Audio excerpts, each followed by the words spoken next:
আমরা চাচ্ছি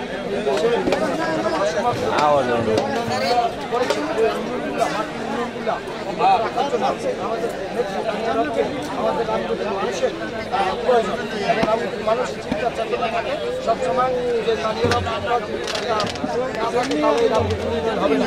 এই জন্য আমার নেতা জনতা নেতৃত্বে স্থানীয়রা নেতৃত্বে আমরা চাই আমাদের যে বাকি কাজগুলো আছে, যেমন আপনারা রেলের যেটা রেল আসার কথা ছিল রামগতি, এটা আমাদের নেত্রী দিয়েছিল, নেতা কাগজে সই দিয়েছিল। যেমন আমাদের যে গ্যাস লাইন আসার কথা ছিল সেটা আজ পর্যন্ত কেউ আনতে পারে না, 4 জন এমপি ছিল। এর পরবর্তীতে আমাদের যে স্টেডিয়ামটা 1996 সালে আসম গ্রুপ করেছে, আদৌ পর্যন্ত সেটা হয়নি। এই 4 জন এমপি জনতার জন্য আসম গ্রুপ পরে যারা ছিল তারা কিন্তু কোনো কার্যক্রম এগুলোর সাথে জনগণের চিন্তা ভাবনা করেনি।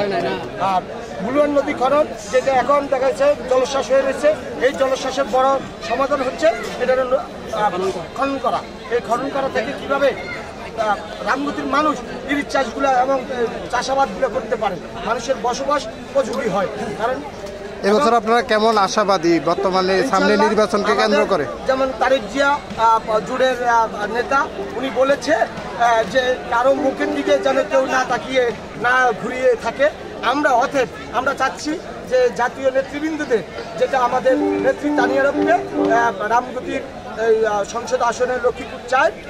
আমার মনে হয় যে আসম জোট থেকে একটি সিদ্ধান্ত দিয়েছে, আশা করি এই সিদ্ধান্ত বল থাকবে।